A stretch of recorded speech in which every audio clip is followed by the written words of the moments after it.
What happens when a K-pop idol stops pretending and starts living their truth? For years, Jo Kwon was known as the funny one, the ballad prince, the unpredictable variety show star. But behind every laugh, every dance move, and every viral moment was a story no one dared to tell. This is the journey of how Jo Kwon went from surviving the K-pop system to becoming one of South Korea's most visible LGBTQ+ voices. And by the end of this video, you'll understand why. He never looked back.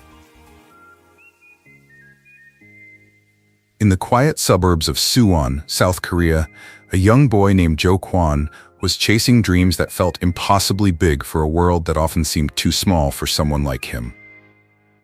Born on August 28, 1989, Jo Kwon entered life in a society deeply rooted in tradition, where family honor, social conformity, and strict gender roles were more than just expectations. They were the framework that shaped every childhood, every classroom, and every future. Even as a child, Jo Kwon stood out. While other boys his age were practicing taekwondo or playing soccer, he was memorizing the choreography of iconic K-pop groups, dancing alone in his bedroom until his feet ached. He would belt out songs at school talent shows, often drawing stares, not just for his vocal talent, but for the way he moved, the way he smiled, the way he laughed. Too expressive, too dramatic, too different. At a time when South Korea's entertainment industry was dominated by hyper-masculine role models and tightly controlled idol images, there wasn't space for boys like Jo Kwon. Gender fluidity wasn't part of public conversation. LGBTQ+ representation on Korean television was almost non-existent, and when it did appear, it was often reduced to caricature or cruel punchlines. At just 13 years old, he auditioned for JYP Entertainment, one of the big three K-pop agencies at the time. Standing in that cold, fluorescent-lit room with nothing but hope in his heart and a trembling voice, he sang as if his future depended on it. And in many ways, it did. What followed next would test the limits of any young person's emotional endurance. 8 years of relentless training, 8 years of waking up before dawn, attending school, rushing to vocal lessons, dance practice, language classes, personality coaching, and late-night evaluations. 8 years of watching dozens of other trainees come and go, some leaving by choice, others being told they simply weren't good enough. And through all of this, Jo Kwon stayed. There were nights he cried himself to sleep, doubting if he would ever debut. Days when the loneliness inside those JYP practice rooms felt heavier than his own body weight. Other trainees whispered behind his back, questioning his mannerisms, mocking the way he walked or how he talked with his hands. It was as if his mere existence made people uncomfortable. But Jo Kwon learned early that survival in this industry required more than talent. It required resilience, an almost stubborn refusal to give up. And so, every morning, he showed up. He sang louder, danced harder, smiled wider, and somewhere along the way, he began turning every insult into fuel. It's impossible to overstate how groundbreaking this was for a young Korean boy at that time. In the early 2000s, LGBTQ+ rights in South Korea were virtually non-existent. Anti-discrimination laws had failed to pass.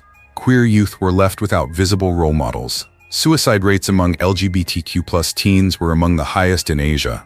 Teachers rarely intervened when students were bullied for seeming too feminine or too different. And still, there Jo Kwon stood, day after day, shaping a new narrative just by existing. Without ever needing to say the words out loud, he was offering silent representation for thousands of Korean kids watching from the sidelines. Behind the scenes, Park Jin-young, the founder of JYP Entertainment, became both mentor and mirror.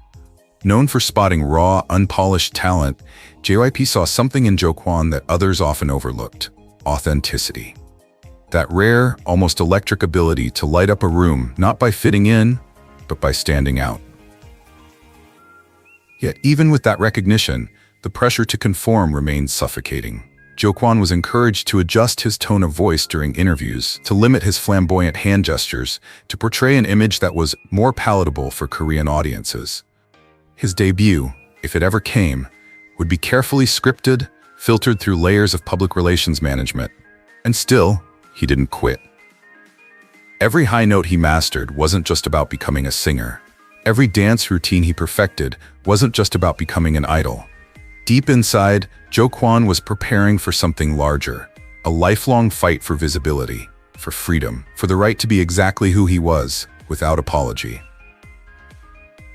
By late 2007, after 8 unimaginable years, the moment finally arrived. Jo Kwon's name was on the final debut list for a new K-pop ballad group called 2AM. The official announcement was simple, almost sterile. But for Jo Kwon, it meant everything. Not just the beginning of his professional career, but the first step in a much longer, far more personal journey toward becoming one of South Korea's most visible and outspoken LGBTQ+ icons. What no one knew at the time, not his fans, not even most of his peers, was that this debut was only chapter 1. The real story, the one about fighting for LGBTQ+ acceptance in Korea and across Asia, was just beginning. And as history would show, Jo Kwon was more than ready for it. When Jo Kwon finally debuted with 2AM in 2008, the public met a young man with a delicate voice, expressive eyes, and a heartbreakingly soft demeanor. The group's debut single, This Song, painted them as the sentimental ballad kings of K-pop, a counterbalance to their brother group 2PM, known for muscles and dance-heavy performances. For a while, Jo Kwon played the role perfectly. The mournful ballads, the sorrowful gazes on music shows, the melancholic tone in every line, he embodied the emotional male lead archetype that K-pop loved to romanticize. On screen, he was the face of heartbreak, loneliness, and soft masculinity. But off-screen, a very different Jo Kwon was fighting to break free. In variety shows and behind-the-scenes clips, fans quickly noticed something unusual. Unlike the reserved, almost shy ballad singer persona shown on stage, Jo Kwon was loud, energetic, and flamboyant. He cracked jokes at lightning speed. His laugh could fill an entire studio. He danced with exaggerated comical gestures. Soon, Korean variety shows gave it a name, Kob Jo Kwon, a phrase that roughly translates to over-the-top Jo Kwon. At first, the label seemed playful. Audiences laughed. TV ratings climbed. Producers loved inviting him because he guaranteed viral moments. But underneath the laughter, there was a darker reality. Kwon was towing a dangerous line in South Korean entertainment between being the nation's favorite funny guy and being ridiculed as too much, too feminine, or worse, the unspoken word that no mainstream network dared say out loud: gay. For Jo Kwon, it was a balancing act every single day. On one side, he wanted to be his authentic, high-energy self. On the other, he knew the risks. This was a country where LGBTQ+ representation remained either invisible or framed as comedy relief. Public figures who even hinted at non-heteronormative behavior were often met with scandal, career destruction, or worse, being blacklisted by major networks. But Kwon leaned into the chaos anyway. He wore pink feather bows on late-night shows. He did Beyoncé dance covers in heels during fan meetings. He laughed when the audience laughed, even when the laughter felt like mockery. Because deep down, he knew something important. Every second he spent being visible, even if the world called it acting silly, he was creating space for kids watching at home who felt just as different. There's a scene from 2010 that fans still talk about today. Jo Kwon, dressed in tight gold pants, performing an over-the-top cover of Lady Gaga's Telephone. The performance went viral. International fans loved it. LGBTQ forums across Asia buzzed with excitement. For many queer teens in countries like Korea, Japan, and even conservative parts of Southeast Asia, Jo Kwon wasn't just being funny, he was being brave. And yet, the criticism kept coming. Korean netizens filled online forums with anonymous comments. Why does he act like a woman? Is he even a real man? Disgusting behavior for a national idol. Major brands grew hesitant to sign him for endorsements. Some TV programs asked him to tone it down. Even close colleagues joked publicly about his mannerisms, laughing with him, but also laughing at him. But Jo Kwon stayed true to his energy. Each exaggerated dance move, each loud cackle, each unapologetic appearance in brightly colored stage outfits became small acts of defiance. And this isn't just about entertainment. In a larger context, what Jo Kwon was doing mattered on a societal level. For LGBTQ+ youth across South Korea and Asia, Visibility is often the first step toward survival. In countries where conservative politics, religious pressures, and cultural taboos silence queer voices, having a public figure, even one who never explicitly says "I'm gay," can mean everything. It's hope, it's representation, it's proof that you're not alone. Years later, in interviews, Jo Kwon admitted that the Jo Kwon persona wasn't just a stage character, it was a survival mechanism, a way to stay visible in an industry and society that didn't yet have language or space for who he truly was. Looking back, it's easy to see that these years weren't just about chart-topping ballads or viral TV moments. They were the groundwork, the training ground for something bigger. Jo Kwon was slowly, bravely, and often painfully preparing the world for the day he would finally tell his truth. And for millions of viewers watching him dance, laugh, and shine, whether they realized it or not, that truth was already speaking louder than words. And now, for those who have followed Jo Kwon throughout his variety show days, for those who have laughed and cried with him on screen, there is one question that remains unanswered that no one dares to ask out loud. Will Jo Kwon ever tell the world who he really is? What do you think? Do audiences really love him for who he is, or do they just love the version of him they can laugh at? And more importantly, how long can a person live in a character before the truth demands release? Tell us what you think before we dive deeper into the next chapter of Jo Kwon's journey. By 2012, after years of standing behind the collective identity of 2AM, Jo Kwon was finally ready to step into the spotlight as a solo artist. But true to his nature, he wasn't interested in playing it safe. His debut solo album, I'm the One, was unlike anything the K-pop industry had seen from a male idol before. The title track exploded with energy, a fusion of pop, dance, and bright electronic beats. The lyrics championed individuality and self-love. In the music video, Jo Kwon danced through kaleidoscopic backdrops, dressed in vibrant, gender-fluid outfits that defied K-pop's rigid fashion standards for male performers. But it wasn't just the music that grabbed headlines, it was the visuals. Jo Kwon performed on live broadcasts wearing towering 7-inch Jeffrey Campbell heels. Every step he took was both choreography and protest. For a country where male idols were expected to conform to masculine aesthetics, short haircuts, dark suits, controlled gestures, Jo Kwon's bold styling was a cultural shockwave. Korean media outlets called him provocative. International publications like Billboard and MTV praised him as a groundbreaker. But with the applause came criticism. Online forums erupted with hateful comments. Some TV shows pushed his performances to late-night time slots, worried about impressionable youth. Sponsors withdrew.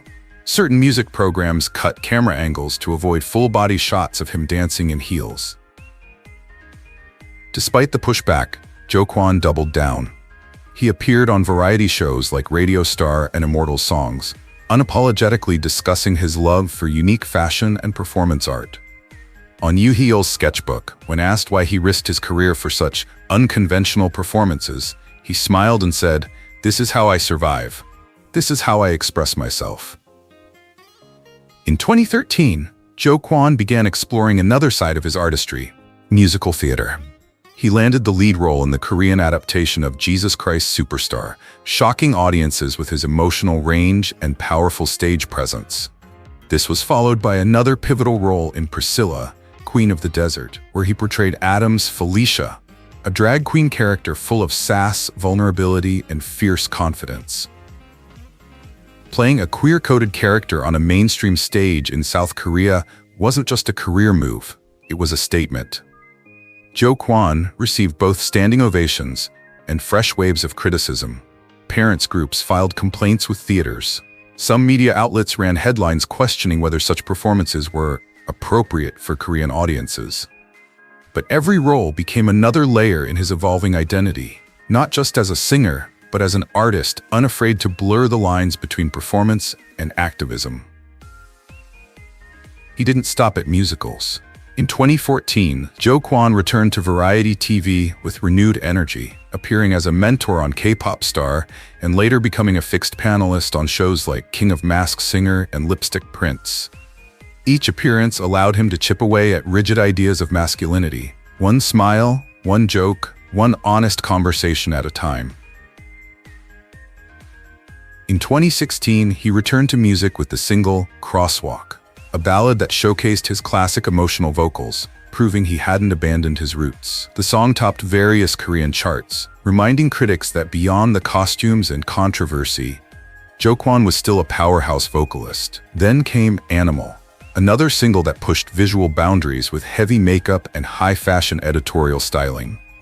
Each new release felt like Jo Kwon was peeling back another layer of public expectation. His versatility became impossible to ignore. On TV, he shifted between hosting roles, guest appearances on Knowing Bros, Happy Together, and We Got Married, where he was famously paired with brown-eyed girls Got In. The show became one of the highest-rated seasons in its history, introducing him to millions of viewers who fell for his humor and charm. But behind every public appearance, Jo Kwon continued facing a silent war between maintaining his career and staying true to himself. Even as he smiled for cameras and delivered witty one-liners, the pressure to tone it down never really disappeared. Industry insiders would later reveal that some casting directors thought twice before booking him for family-friendly shows. Fashion stylists argued over how much makeup was too much for a male idol. Some sponsors preferred him only in funny, non-threatening roles, avoiding projects that allowed him to explore serious artistry or themes of gender expression. And beneath the makeup, behind the bright stage lights, a question lingered. Was South Korea, or even the larger Asian entertainment industry, truly ready for an idol who refused to fit into any box? And perhaps an even harder question, could Jo Kwon keep pushing these boundaries without losing everything he had worked so hard to build? For the LGBTQ+ community across Asia, his struggle symbolized something universal: the price of visibility and the emotional cost of constantly having to prove your worth. So now, looking back at this bold, chaotic, and deeply personal phase in Jo Kwon's career, what do you think? Was the industry celebrating his bravery, or just tolerating him as entertainment? And more importantly, in your opinion, did these years empower Jo Kwon to reclaim his identity, or did they force him into yet another performance, this time for survival? If this part of Jo Kwon's story inspired you, or made you rethink how we treat gender and identity in entertainment, we'd love to hear your thoughts. Drop a comment below, give this video a like, and don't forget to subscribe to Rainbow Vibes for more stories that matter. Your support helps us bring LGBTQ+ voices to the forefront, one story at a time. Between 2012 and 2018, Jo Kwon's career shifted in ways few could have predicted. After years of standing behind the collective identity of 2AM, and after making waves with his bold solo debut I'm the One, he began stepping into spaces that felt less commercial, but more personal. The transition from a K-pop idol to a musical theater actor wasn't a marketing strategy. It was survival. For Jo Kwon, music had always been about expression, but theater became a form of emotional release he hadn't realized he needed. His journey started with solo music. After I'm the One, Jo Kwon didn't just stick to feel-good pop. He experimented with moodier sounds, releasing singles like Crosswalk in 2016, a ballad that showcased not just vocal range but emotional maturity. The song topped digital charts, reminding everyone that beyond the costumes and headlines, Jo Kwon could still deliver pure, raw music. But the stage kept calling. In 2013, he took on his first major musical theater role in the Korean adaptation of Jesus Christ Superstar, portraying King Herod. It was sarcastic, flamboyant, and full of attitude, perfectly suited for someone like Jo Kwon, who had spent years navigating between entertainment and personal truth. Then came Priscilla, Queen of the Desert in 2014. Jo Kwon stepped into the role of Adam Felicia, a drag queen character full of sass and vulnerability. The risk was huge. No other mainstream male K-pop idol had dared take on a drag role on a public stage before. The costume, the makeup, the storytelling, all of it placed him directly in the middle of Korea's ongoing, uncomfortable conversation about gender and identity in entertainment. Some fans were thrilled to see him break boundaries. Others weren't. Online forums lit up with debates. Variety shows avoided mentioning the production during his guest appearances. Brand deals dried up. But Jo Kwon stood firm. In interviews, when asked why he chose such controversial roles, he often answered with calm, simple honesty. This is part of me. This is my art. And then, in 2018, came the turning point. Jo Kwon was cast as Jamie in the Korean production of Everybody's Talking About Jamie. A queer teenager, a drag queen, a boy fighting for the right to be seen, to be celebrated, to be loved for exactly who he is. This wasn't just acting. This was autobiography, staged and lit for hundreds to watch every night. Performing as Jamie meant wearing dresses and towering heels for 2 straight hours. It meant standing in front of strangers, singing about isolation, fear, and eventually, self-acceptance. It meant staring down the audience, daring them to look away. Not everyone stayed in their seats. Some viewers left during intermission. Others flooded online spaces with criticism, labeling Jo Kwon attention-seeking, embarrassing, or worse. But something had shifted. Jo Kwon wasn't performing for applause anymore. He was performing for visibility, for truth, and for the LGBTQ+ community, both in South Korea and across Asia. This mattered. Social media filled with messages from fans thanking him for giving them hope. From closeted students in Korea, from LGBTQ+ youth in Thailand, Taiwan, and Japan. For many, seeing Jo Kwon up there, in makeup, heels, and full vulnerability, felt like seeing themselves for the first time. In interviews with international media, Jo Kwon started speaking more openly, not about his own identity just yet, but about the challenges queer artists face in Korea. About the mental toll of constant criticism. About the loneliness of being the only one pushing certain conversations forward. And for many fans, watching him take these risks raised a simple but powerful question. Was Jo Kwon finally preparing to tell the world his full truth? Jo Kwon never gave a direct answer, not yet, but the signs were there. He thanked his fans for staying with him through every stage, whether it was ballads, dance pop, variety shows, or musicals. He openly expressed gratitude toward LGBTQ+ audiences who found strength in his performances. He even spoke directly to young viewers. If watching me gives you hope, that means I'm doing something right. The journey from K-pop singer to musical theater performer wasn't easy, but with each show, each curtain call, each bold costume change, Jo Kwon was pushing one step closer to something he'd been avoiding for years, saying out loud who he really was. And as the spotlight faded at the end of every Jamie performance, both Jo Kwon and his fans were left with the same lingering thought. If he's this brave on stage, how brave will he be when the next curtain rises? For years, fans had waited. Every performance, every interview, every Instagram post felt like another puzzle piece. The bright heels, the makeup, the unapologetic attitude, Jo Kwon had been dropping hints for most of his career. But there was always one thing missing: the words. Then, in early 2020, everything changed. During an interview with News One Korea, Jo Kwon finally spoke the truth he had been carrying for so long. When asked about how he identified, he didn't hesitate. "I don't identify strictly as male or female. I consider myself genderless." It wasn't a dramatic announcement. There was no glossy magazine cover or viral YouTube confession. It was just a simple statement. But in the context of South Korea, where LGBTQ+ identities are still treated like taboos, that single sentence hit like an earthquake. For the first time in mainstream K-pop history, a male idol had publicly declared a non-binary identity. Jo Kwon wasn't using metaphors anymore. He wasn't hiding behind costumes or performance personas. This time, it was real. The LGBTQ+ community across South Korea and Asia reacted instantly. Social media filled with messages of support. Activists called it a breakthrough. Queer teens reposted his quote with pride. For them, it wasn't just Jo Kwon coming out. It was validation.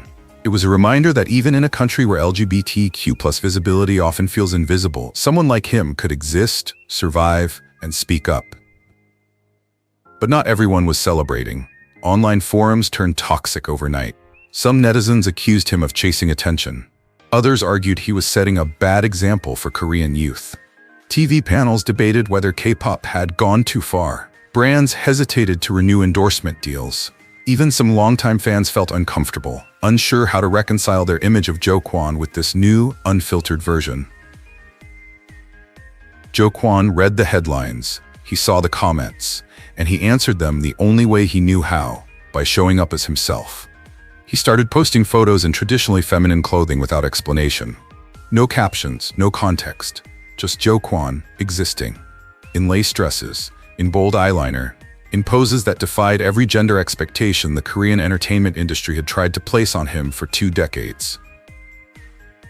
In one particularly striking post, he stood in front of a full-length mirror wearing a flowing skirt and combat boots. The caption? Just 3 words, "This is me."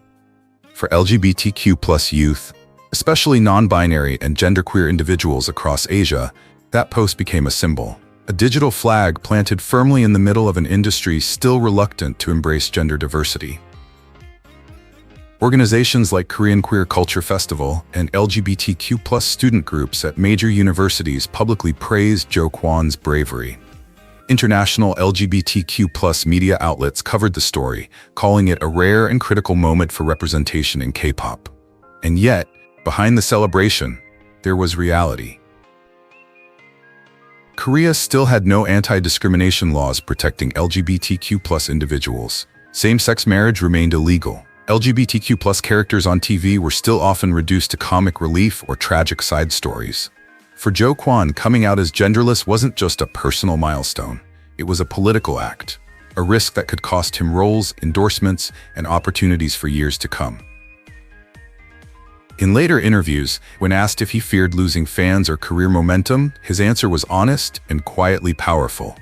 "If being myself cost me everything, then at least I know I was honest." That kind of clarity, that refusal to shrink, didn't just inspire fans, it shook the industry. For the first time, other Korean celebrities, actors, influencers, even fellow singers, began to mention gender identity in interviews. Some cautiously, others still coded. But the conversation had started, and Jo Kwon had opened the door. In LGBTQ+ circles across Seoul, cafes and community centers buzzed with hope. Posters of Jo Kwon from his Jamie days were pinned next to pride flags. Young fans quoted him during open mic nights.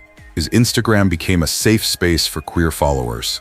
And in the middle of it all, Jo Kwon stayed steady. He never claimed to speak for everyone. He never called himself an activist. But through every action, every post, every performance, he was making space for those who didn't have a microphone. For a generation of LGBTQ youth growing up in South Korea, struggling with identity, loneliness, and silence, Jo Kwon's words felt like permission.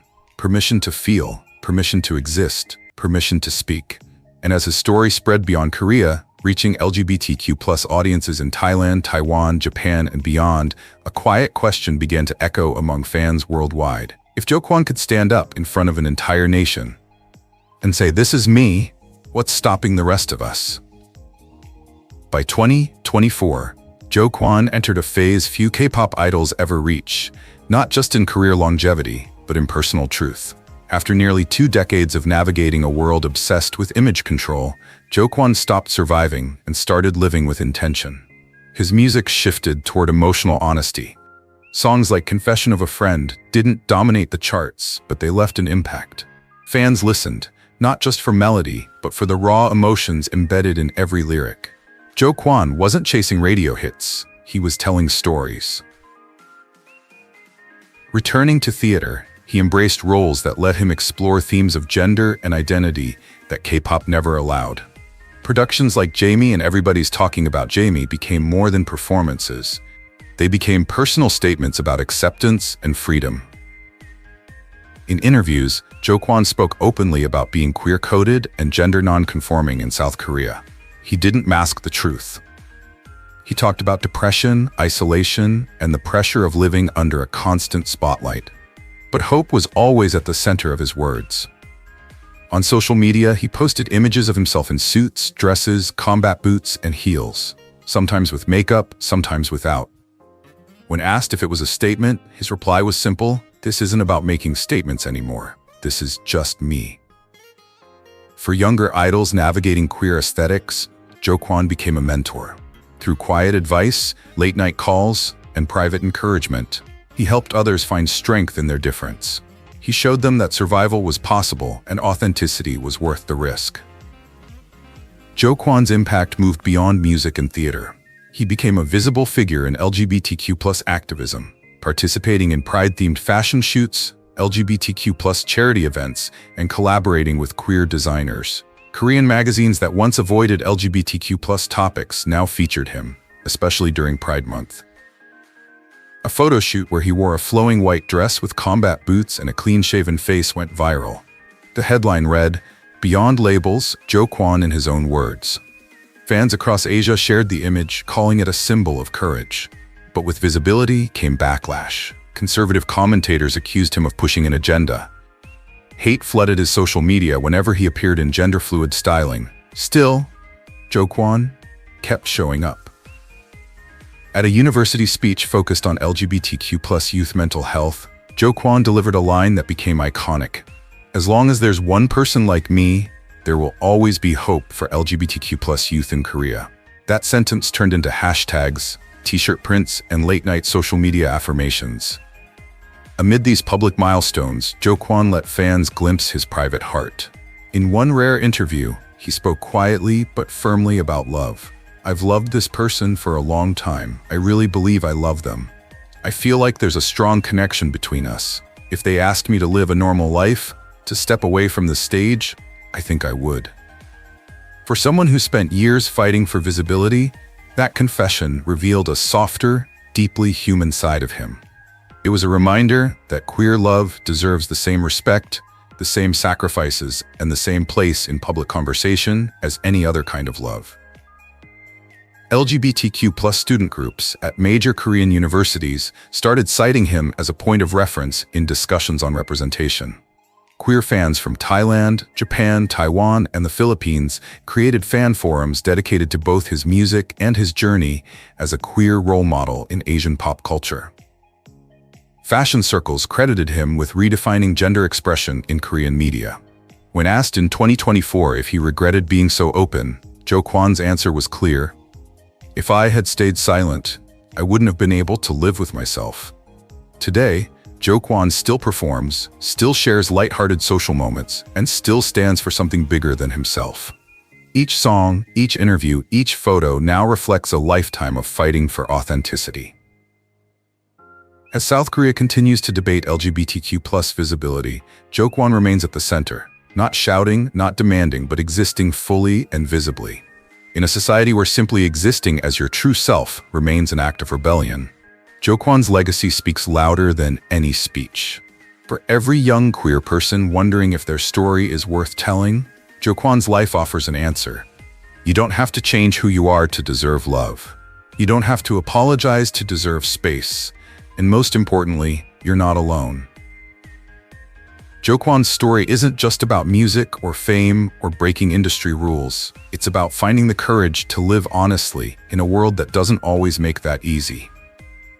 For every smile he's shown, for every risk he's taken, he's given hope to countless LGBTQ+ youth across Korea and beyond. Thank you for watching and supporting voices like his. We'd love to hear your thoughts. Which part of Jo Kwon's journey moved you most? And what does his story mean to you? If you want to hear the next chapter or learn about other LGBTQ+ pioneers in K-pop, don't forget to like this video, leave a comment, and subscribe to Rainbow Vibes for more untold stories that matter.